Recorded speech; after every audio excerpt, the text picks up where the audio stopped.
త్రేతాయుగంలో సూర్యుడు పశ్చిమ దిక్కున ఉదయించాడా, తూర్పు దిక్కున ఉదయించాడా? అలాగే ఉదయిస్తున్నాడు, అలాగే వెడుతున్నాడు, అలాగే అస్తమిస్తున్నాడు. మారింది ఎవరైనా ఉంటే మనం.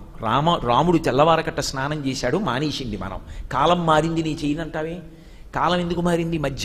మిట్ట మధ్యాహ్నం ముందొచ్చి సాయంకాలం ముందొచ్చి ఉదయం సాయంకాలం వేళ వచ్చిందా?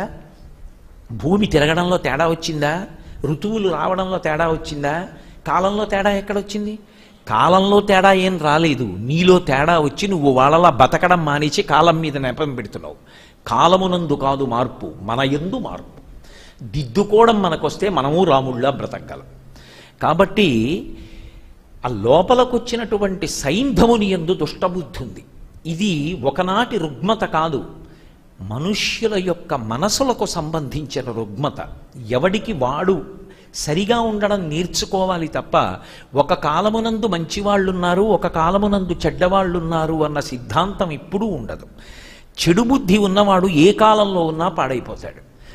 లోపలికి వచ్చినటువంటి సైంధవుణ్ణి కూర్చోపెట్టి పరమప్రేమతో మాట్లాడి మంచినీళ్ళిచ్చి తాగమని పళ్ళు పెట్టి తినమంది. ఆయన అన్నాడు, నిన్ను నేను నా భార్యని చేసుకుందాం అనుకుంటున్నాను అన్నాడు.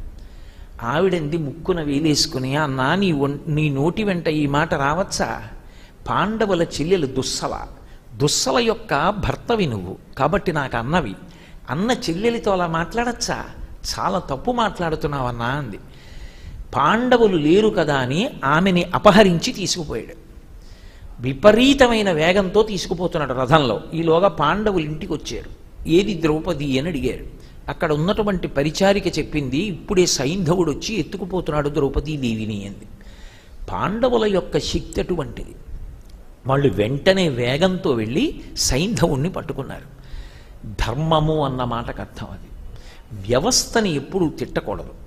ఒక డాక్టర్ గారు తప్పుగా ఆపరేషన్ చేశాడనుకోండి, అంత మాత్రం చేత లోకంలో డాక్టర్లు అందరూ ఆపరేషన్లు తప్పుగా చేస్తారని దాని అర్థం.